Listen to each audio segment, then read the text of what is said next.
ঈদে মাংস কাটতে প্লেনে উড়ে ঢাকায় আসছেন কসাইরা। প্রতি বছরের মতো এবারও ঈদুল আজহাকে সামনে রেখে রাজধানী ঢাকায় ভিড় বাড়ছে দক্ষ কসাইদের। তাই এবার বাসে না লঞ্চে নয়, প্লেনে উড়েই ঢাকায় আসছেন কসাইরা। কোথায় এবং কোন জেলা থেকে আসছেন এই কসাইরা, বিস্তারিত থাকছে ডেস্ক রিপোর্টে।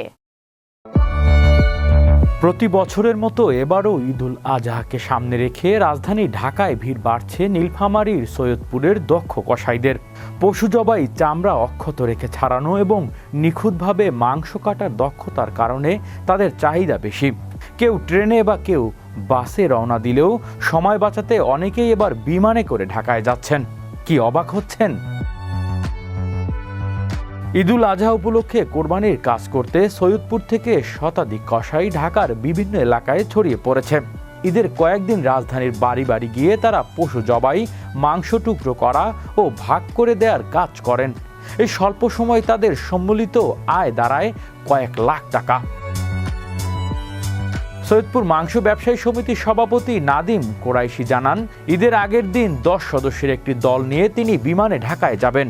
ইতিমধ্যে টিকিট কাটা শেষ হয়েছে। ঢাকায় পৌঁছে দলটিকে কয়েক ভাগে ভাগ করে বিভিন্ন এলাকায় কাজ করার পরিকল্পনা রয়েছে তার। তিনি আরও জানান, তাদের পূর্বপুরুষেরাও দীর্ঘদিন ধরে ঢাকায় গিয়ে কোরবানির কাজ করতেন।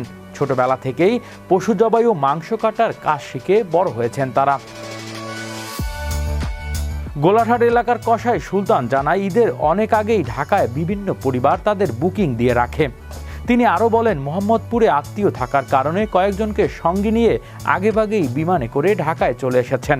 সাধারণত গরুর মূল্যের ভিত্তিতে পারিশ্রমিক নির্ধারণ করা হয়। যেমন 1 লাখ টাকার গরু কাটলে কসাই প্রায় 20,000 টাকা পর্যন্ত পান।